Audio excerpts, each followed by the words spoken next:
السلام علیکم، میں امداد سمرو۔ عمران خان پاکستان میں اپنے آپ کو بچانے، اپنی سیاست بچانے میں مکمل طور پر ناکام ہو گئے ہیں، اور ناکامی کا احساس ہونے کے بعد انہوں نے بیرونی محاذ کھول لیا، عالمی محاذ کھول لیا پاکستان کے خلاف، یا پاکستان کی حکومت کہہ لیں، پاکستان کے ریاستی ادارے ان کے خلاف، اور جو پاکستان کی فوج ہے اس کے خلاف بھی پروپیگنڈا تیز کر دیا ہے۔ سابق army chief general Qamar Javed Bajwa کی ایک ویڈیو تحریک انصاف کے لوگ وائرل کر رہے ہیں، کمال کی ویڈیو ہے، وہ باہر گھوم پھر رہے ہیں فرانس۔ ظاہر ہے ریٹائرمنٹ کے بعد پھر انسان یہی کرتا ہے، خاص طور پر بیوروکریٹس اور جرنیلز، ظاہر ہے وہ پھر سکون کرتے ہیں جا کر، بھئی 60 سال تک بندہ، یعنی 30-40 سال مسلسل کام کرتا رہے، اور اس کے بعد، اور اس دوران بھی ظاہر ہے باہر شاید تو وہ جاتے ہی ہیں، ان کو کوئی ممانعت نہیں ہوتی، نہ ان پر پابندی ہوتی ہے، لیکن بہرحال ایک زندگی ریٹائرمنٹ کی، پیسہ بھی ہو، اور پھر دبدبا جو انسان کا رہا ہے اس کا خمار بھی ابھی تک ہو، تو پھر اسی طرح کے وزٹس وغیرہ کرتے رہتے ہیں دور اپنا جرنیلز اور بیوروکریٹس۔ تو قمر جاوید باجوہ صاحب کی ویڈیو ہے، اس کو جو جس طرح سامنے لایا جا رہا ہے، اس کے اوپر ایک پشتو بولنے والے شخص جو ہے وہ گالیاں بک رہے ہیں ان کو، وہ بیٹھے اپنی اہلیہ کے ساتھ۔ یہ ویڈیو کیسے آئی باہر، کس نے بنائی، ایک بڑی مسٹیریس قسم کی، پراسرار قسم کی ایک ایکٹیویٹی ہوئی ہے۔ اور دوسرا معاملہ ایک اور، یہ جو 9 مئی کے واقعات کے بعد ہوا ہے، اس میں واقعات میں ملوث لوگ اور سیاسی لوگ، یہ دو الگ الگ چیزیں ہیں۔ ایک باریک سی لائن ہوتی ہے، جس وجہ سے میں پہلے دن سے کہہ رہا ہوں کہ اس میں بہت احتیاط برتنی پڑے گی، کیونکہ ہماری پولیس، ہمارا سسٹم اپنے اسکور سیٹل کرنے بھی لگ جاتا ہے، یا پھر اجازت اگر دی جاتی ہے تو پھر اس طرح کی کارروائیاں شروع ہو جاتی ہیں کہ جو اصل ہدف ہوتا ہے یا جو اصل مقصد ہوتا ہے، جس کو ٹھیک مقصد ہم کہہ سکتے ہیں، وہ خراب ہو جاتا ہے۔ 9 مئی کا واقعہ، عمران خان کہہ رہے ہیں کہ اس میں جو ملوث ہیں ان کے خلاف کارروائی کریں، بے شک ان کے خلاف فوجی کورٹوں میں مقدمات چلائیں، یا جو ہم نے نہیں کیا، جو اس میں ملوث ہیں وہ کریں۔ تو اب ظاہر ہے اس میں بشمول تحریک انصاف پوری قوم یک زبان یک آواز ہے کہ بھئی 9 مئی میں کو جنہوں نے GHQ پر حملہ کیا، جنہوں نے کور کمانڈر ہاؤس کو جلایا، جنہوں نے شہداء کی یادگاریں جلائیں، جنہوں نے ISI کے دفتروں پر حملے کیے، فوجی تنصیبات پر حملے کیے، میاں والی میں ایئر فورس کی بیس پر حملہ کیا، وہ لوگ نہ پولیٹیکل لوگ ہیں، نہ ان کو سیاسی انداز میں دیکھنا چاہیے۔ ہاں یہ ضرور ہے کہ اگر ان کے خلاف سویلین کورٹوں میں، عدالتوں میں مقدمات چلتے ہیں اور عدالتیں اسٹرانگ ہوں تو یہ زیادہ بہتر ہوتا ہے، مگر ہمارے یہاں مسئلہ یہ ہے کہ بھائی یہاں پر جس طرح جج بغیر تفتیش کے انویسٹیگیشن کی سٹیج آنے ہی نہیں دیتے، بری کر دیتے ہیں۔ اب پرویز الہی صاحب کو بری کرنے والے جج صاحب کا قصہ میں آپ کو اگلی ویڈیو میں بتا دوں گا۔ وہ تو مطلب جس طرح وہ تحریک انصاف کے اپنا عمران خان صاحب کے بنے ہوئے ہیں، انصافی ٹائیگر بنے ہوئے ہیں، جس طرح وہ مطلب پرویز الہی صاحب کو یعنی ریمانڈ لینے جاتے ہیں اور ان کو بری کر دیا جاتا ہے۔ یاسمین راشد صاحب والا معاملہ دیکھ لیں، ان کا معاملہ بھی اسی طرح ہوا ہے، انویسٹیگیشن کے سٹیج پر ہی بریتیں۔ تو ظاہر ہے جب سویلین کورٹس اس طرح کریں گی تو پھر یہ فوجی کورٹس میں، ملٹری کورٹس میں، آرمی ایکٹ کے تحت مقدمات کی مخالفت کرنے کا جواز ختم ہو جاتا ہے۔ لیکن دوسری طرف جو ہو رہا ہے، اب رات کیا ہوا، ہمارے دوست ہیں ندیم افضل چند صاحب، مجھے کل پتہ چلا تھا کہ وہ عراق گئے ہوئے، بلاول بھٹو زرداری صاحب دورے پر گئے اور باقی لوگ پرائیویٹلی گئے ہوئے وہاں پر۔ تو رات مجھے فون آیا عمران شفقت صاحب کا کہ یار ندیم افضل چند کے والد کو بھی گرفتار کر لیا گیا۔ تو میں حیران ہوا کہ ندیم افضل چند اول تو PTI میں نہیں ہیں، PTI میں ہوتے بھی تو بھی بھائی والد کو گرفتار کرنے کا کیا جواز ہے۔ بہرحال میں ندیم کے ٹویٹر پر گیا تو میں نے دیکھا کہ ندیم نے ٹویٹ کیا ہوا تھا کہ جی میں تو یہاں پر آیا ہوا ہوں عراق، اور امام حسین کی زیارت پر، ان کی مزار پر، اور وہاں میرے باپ کو گرفتار کر لیا گیا ہے جنہوں نے 15 سال پہلے سیاست پر لعنت بھیج دی، اور پھر ابھی یہ گرفتاری مطلب 80 سال سے زیادہ کے بزرگ ان کو گرفتار کیا جانا۔ تھوڑی دیر کے بعد پتہ چلا کہ جی حماد اظہر کے والد کو بھی گرفتار کر لیا گیا ہے۔ اب حماد اظہر کے والد میاں اظہر وہ بھی 80+ ہے، ان کی گرفتاری کی کیا تک ہے؟ مطلب یہ جو عمران خان صاحب کو پھر ہتھیار دیتے ہیں نا فراہم کر کے کہ جی لیں پھر ہمارے اوپر، یا دیتے وہ اپنے آپ کو مکے مارنے کے لیے، پنچنگ کے لیے ان کو دے دیتے ہیں موقع، وہ شروع ہو جاتے ہیں عمران خان صاحب۔ پھر ان بزرگوں کو گرفتار کرنے والے کتنے کا عقل مند ہیں یہ؟ بھائی ندیم افضل چند کے والد جو ہیں وہ مان لیتے ہیں کہ ان کے بیٹے ایک گلریز میرا خیال ہے ان کا نام ہے، وہ پی ٹی آئی کے ایم پی اے تھے، ایکٹیو نہیں ہیں، ان کو ٹکٹ بھی نہیں ملا، لیکن انہوں نے اعلانیہ پی ٹی آئی نہیں چھوڑی، لیکن ایکٹیو نہیں ہے۔ وہ جب ندیم افضل مجھے رات کو کہہ رہے تھے کہ یار وہ تو میرا بھائی ایکٹیو بھی نہیں ہے اور ان کو ٹکٹ بھی نہیں ملا، لیکن میرے بھائی اس کو بھائی وہ اگر مسئلہ ہے تو اس کو دیکھ لے، اس کو کہیں سے بھی اگر پکڑنا ہے تو وہ ذمہ دار ہے نا۔ اگر ان کا ملزم وہ ہے تو باپ کو کیسے اٹھایا جا سکتا ہے؟ لیکن اگر وجہ یہ تھی کہ ندیم افضل چند کا بھائی جو ہے وہ پی ٹی آئی میں ہے، جو کہ وہ کہہ رہے ہیں کہ وہ اس طرح ایکٹیو نہیں ہے، پی ٹی آئی میں ہے، تو پھر ندیم افضل چند پیپلز پارٹی میں ہے، تو بھائی ادھر سے دیکھ لیتے نا۔ بہرحال یہ جو کیونکہ گرفتاریاں کسی طور پر بھی ان کو کیا کہتے ہیں ہضم نہیں ہو سکتی تھیں، تو پھر رات کو ہی خبر آئی کہ دونوں کو رہا کر دیا گیا، میاں اظہر صاحب کو بھی اور ندیم افضل چند صاحب کے والد صاحب کو بھی۔ احتیاط برتنی چاہیے۔ میں نے شروع میں کہا تھا، میرے پاس انفارمیشن تھی کہ پولیس یہ کر رہی ہے، یا آئی جی صاحب بھی اس کو چیزوں کو چیک کرے۔ آئی جی صاحب بہت متحرک آئی جی ہیں پنجاب کے، اور ان کی شہرت ہے، اچھی شہرت ہے، وہ اس چیز کو دیکھیں کہ پولیس مطلوبہ لوگوں کی جگہ ان کے رشتہ داروں کو اگر اٹھاتی ہے تو پھر وہاں وہ جو پرانا پولیس کا طریقہ ہے، ظاہر ہے یہ بھتہ ہوتا ہے، یہ رشوت نہیں کہلاتی، یہ اس کو ہم رینسم کہیں گے، تاوان کہیں گے، کہ لوگوں کو اٹھاتے ہیں جو مطلوب نہیں ہیں، ان کے رشتہ داروں کو ان کو اٹھا لیا، ان کو پھر پیسے دے کے رشوت دے کے چھوڑ دیا۔ یہ اگر چل رہا ہے تو آئی جی صاحب کو دیکھنا چاہیے۔ ایک تو یہ معاملہ تھا۔ اب میں آتا ہوں، دو چیزیں ہو رہی ہیں۔ ایک قمر جاوید باجوہ صاحب کی جو ویڈیو ہے، وہ فرانس میں کہیں بیٹھے ہوئے ہیں، پرسکون ماحول ہے، ایک تھڑا ہے بنا ہوا کسی دروازے کے آگے، وہ اس پر بیٹھے ہوئے ہیں، وہ اور ان کے ساتھ خاتون ہیں، ان کی اہلیہ، وہ بیٹھی ہوئی ہیں، اور وہ آپس میں اپنا بات چیت کر رہے ہیں، کچہری ہم سندھی میں کہتے ہیں، گپ شپ وہ کر رہے ہیں، اور ویڈیو کے اوپر پشتوں میں ایک آواز جس میں گالیاں ہیں، اور پھر وہ پورٹرے یہ کیا جا رہا ہے اس آوازوں میں یہ کہ یہ جیسے افغانستان کے ساتھ تم لوگوں نے بہت برا کیا ہے، اور افغانی بن کر وہ بندہ بات کر رہا ہے۔ تو کچھ لوگ جو پشتو جانتے ہیں اور افغانستان کی پشتو اور ہماری پشتو کا فرق جانتے ہیں، وہ یہ سمجھ رہے ہیں کہ جی یہ پشتو جو ہے یہ افغانی پشتو نہیں ہے، افغانستان والوں کی نہیں ہے۔ مطلب ہم سندھ میں بہت زیادہ بلوچ رہتے ہیں،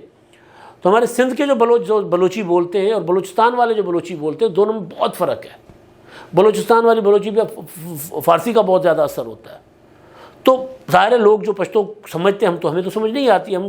بہت مشکل سے اگر کوئی دو چار لفظ سمجھ آ جائیں تو مطلب نکال لیتے ہیں۔ تو وہ ویڈیو میں ایک افغانی بن کے وہ جنرل قمر جاوید باجوہ صاحب کو کے اوپر بھڑک رہے ہیں وہ، اور اس کو پی ٹی آئی کے لوگ پھیلا رہے ہیں، کیونکہ قمر جاوید باجوہ صاحب کو عمران خان صاحب نے جانور، نیوٹرل، غدار، پتہ نہیں کیا کیا کہا تھا، اور خان صاحب نے کہا تھا کہ جی یہ غلامی کی زنجیریں توڑ دیں۔ اب یہاں جو اصل چیز ہے وہ یہ ہے کہ عمران خان صاحب کو بنانے کے لیے روبوٹس دیے گئے تھے، جو کبھی آسمہ شیرازی کی پگڑی اچھال رہے ہوتے تھے، جو کبھی کسی اور صحافی کی، کبھی کسی اور سیاستدان کی، کبھی مریم نواز کی، یہاں تک کہ بختیار بھٹو کی شادی ہوئی تھی تو اس شادی تک کو اسکینڈلائز کیا گیا تھا۔ ایک عام سی شادی تھی، خاموش شادی تھی، کوئی بہت زیادہ اچھا کرونا کے ٹائم پر ہوئی تھی۔ تو یہ جو روبوٹس عمران خان صاحب کو بنا کر دیے گئے، یہ اپنے فلمیں تو کئی دیکھی ہیں نا اس طرح کی، ہالی ووڈ کی، بالی ووڈ کی، کہ وہ روبوٹ بنانے والے کو پڑ جاتے ہیں، تو روبوٹ بنانے والے کو پڑ گئے۔ یعنی آصف غفور اور قمر جاوید باجوہ صاحب کے زمانے میں یہ سارا کچھ ہوا تھا نا، یا عاصم سلیم باجوہ کے زمانے میں یہ سارا کچھ ہوا تھا۔ انہوں نے پراپر آڈیٹوریم بھرے ہوتے تھے اور وہاں بیٹھ کر پراپر انٹرنشپ ہوا کرتی تھی۔ 5th وار جنریشن وہ چل رہی تھی نا، 5th جنریشن وار، اس کے لیے تیار کیا جا رہا تھا۔ کہا یہ جا رہا تھا کہ جی یہ انڈیا اور فلاں اور فلاں ان کے لیے ہم تیار کر رہے ہیں،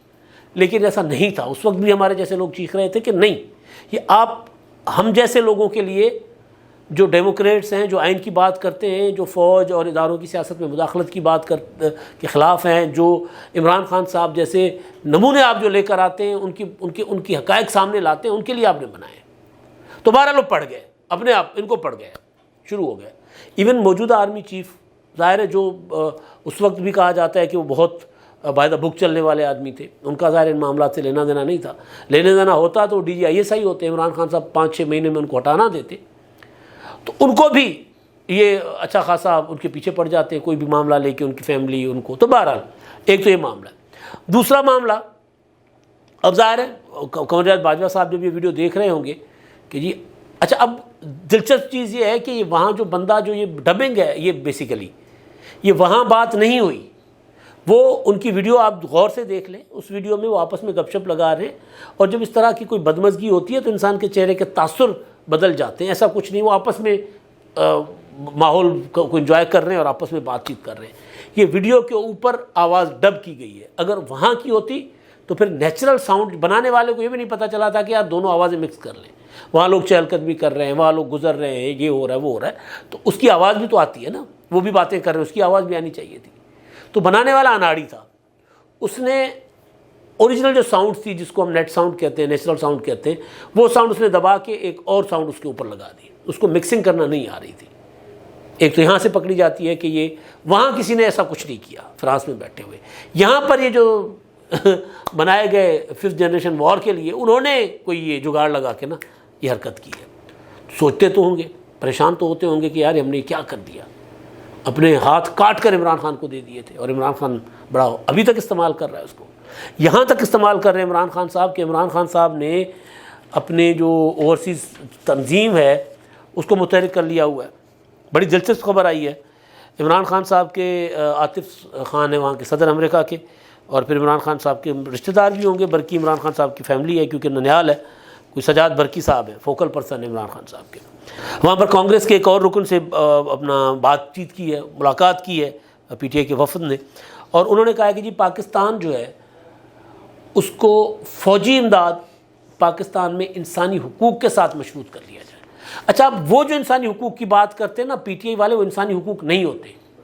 میں ثابت کر لوں گا، ابھی ثابت کرتا ہوں، کیونکہ عمران خان صاحب کا انسانی حقوق سے دور دور تک کا تعلق نہیں ہے. یہ انسانی حقوق کا مطلب ہے کہ PTI نے جو 9 مئی کو واقعہ کیا ہے اس واقعے کے خلاف ہونے والی کارروائی کو روکا جائے تو پاکستان کی فوجی امداد کی جائے، یہ ہے. اور اس سے انہوں نے کہا کہ جب ہم نے 86 ارکان کے دستخطوں سے پٹیشن بھی ہم نے جو ہے وہ بنائی ہے، اور ہم چاہتے ہیں کہ کانگریس میں آپ قرارداد پیش کریں اور منظور کروائیں کہ پاکستان کو اس وقت تک فوجی امداد نہ دی جائے جب تک پاکستان میں انسانی حقوق اور جمہوریت پاکستان میں نہیں آتی اور انسانی حقوق بحال نہیں ہوتے. عمران خان کی جمہوریت آپ نے دیکھ لی 3 سال، پونے 3 سال اور پونے 4 سال. انسانی حقوق میں عمران خان صاحب یہ انسانی حقوق پر یقین نہیں رکھتے. آپ کو یاد ہوگا جب عمران خان کے زمانے میں انسانی حقوق کی وائلیشن ہوتی تھی، جب اس وقت Amnesty international, human right watch والے جو اپنا اسٹیٹمنٹ جاری کرتے تھے، عمران خان صاحب کیا کہتے تھے؟ یہ خونی لبرل ہیں، خونی لبرلز. ہیومن رائٹس کی بات کرنے والے عمران خان صاحب کی نظر میں خونی لبرل ہیں. جمہوریت کی بات کرنے والوں کو عمران خان صاحب کہتے تھے کہ جی پاکستان کا میں پہلا وزیر اعظم ہوں جس کو فوج کی سپورٹ حاصل ہے. جمہوریت کے لیے فوج کی سپورٹ ضروری نہیں ہوتی. خان صاحب کہتے تھے کہ قمر جاوید باجوہ سے بڑا جمہوریت پسند جرنیل رہا ہی نہیں تاریخ میں. تو نہ وہ جمہوریت میں یقین رکھتے ہیں، نہ وہ انسانی حقوق میں یقین رکھتے ہیں. اصل چیز یہ ہے کہ جی عمران خان کو اگر 9 مئی کے واقعات یا جو کچھ عمران خان کے خلاف کرپشن کے مقدمات جو کچھ چل رہے ہیں یہ اگر چلیں تو پاکستان کے خلاف آپ پاکستان کی امداد بند کر دیں. یہ وہی عمران خان صاحب ہیں جنہوں نے جو 2011 میں 30 اکتوبر کا جلسہ تھا جو مینار پاکستان والا، اس جلسے میں عمران خان نے کہا تھا کہ آصف زرداری نے وہ کیا نام ہے اپنا منصور اعجاز جو بعد میں کردار سامنے آیا تھا، آصف زرداری نے حسین حقانی کے ذریعے امریکن حکام کو، وزارت خارجہ کو اور ان کو خط لکھا ہے کہ جی پاکستان کی فوج کی امداد بند کر لے، پاکستان کی فوج جمہوریت کے خلاف ہے لہذا پاکستان کی فوج کی امداد بند کر لے. یہ وہ خط تھا جو میمو گیٹ اسکینڈل بنا تھا، بعد میں نواز شریف صاحب اس کو لے کر گئے تھے سپریم کورٹ میں، افتخار چودھری نے کمیشن بنا لیا تھا، ایک بڑا بوال کھڑا ہوا تھا اس پر. عمران خان صاحب دعویٰ کرتے تھے کہ جی نواز شریف مودی کو جا کر کہتے ہیں کہ جی پاکستان کی فوج مجھے کام کرنے نہیں دیتی، اور پاکستان کی فوج میں اگر دوستی چاہتا ہوں انڈیا کے ساتھ تو پاکستان کی فوج اس میں رکاوٹ ڈالتی ہے. یہ عمران خان صاحب کہتے رہے. کبھی بھی آج تک آپ نے یہ کسی بھی پولیٹیکل پارٹی کا اس طرح مارشل لاء میں ضرور تھا، محترمہ بینظیر بھٹو کیا کرتی تھی ضیاء الحق کے زمانے میں جب مارشل لاء تھا، ادروائز کسی پولیٹیکل پارٹی نے اس طرح نہیں کیا کہ جی فوجی امداد بند کر دے پاکستان کی. یہ عمران خان صاحب کر رہے ہیں. بنائے ہوئے ہیں نا ان کے بنائے ہوئے روبوٹس ان کو کھا رہے ہیں، ان کو کاٹ رہے ہیں. ان کے بنائے ہوئے عمران خان صاحب ان کی امداد، فوجی امداد یعنی پاکستان کی دفاعی صلاحیت کمزور کرنے کے لیے یہاں پر کور کمانڈر ہاؤس پر حملہ کرتے ہیں، GHQ پر حملہ کرتے ہیں، فوجی تنصیبات پر حملہ کرتے ہیں، اور اس کے خلاف کارروائی ہوتی ہے تو پھر عمران خان صاحب اپنے گھوڑے دوڑاتے ہیں امریکہ میں کہ پاکستان کی فوجی امداد بند کریں. اس دن بیٹھک میں ڈسکس ہو رہا تھا، کچھ دوست کہہ رہے تھے عمران خان عالمی ایجنٹ ہے، فلاں ایجنٹ ہے، فلاں ایجنٹ ہے، گور بٹ صاحب کہہ رہے تھے. میں نے گزارش یہ کی تھی، وجاد مسعود صاحب کہہ رہے تھے کہ جی میں اس میں یقین نہیں کرتا کہ وہ ایجنٹ ہے. میں نے کہا تھا کہ جی ایجنٹ ہیں یا نہیں ہے، میں بھی اس بات پہ یقین نہیں کرتا کہ وہ ایجنٹ ہے، لیکن وہ جو کام کر رہے ہیں وہ کام پاکستان کے لیے کتنے خطرناک ہیں، پاکستان کے دفاع کے لیے، پاکستان کے معاشرے کے لیے، پاکستان کی جمہوریت کے لیے کتنے خطرناک کام کر رہے ہیں، کتنے سنگین قسم کے پاکستان کو گھاؤ لگا رہے ہیں عمران خان صاحب. اصل بات یہ ہے عمران خان صاحب نے جو یہاں پر وارداتیں کی ہیں اور اب جو باہر وارداتیں کر رہے ہیں اس میں کہیں بھی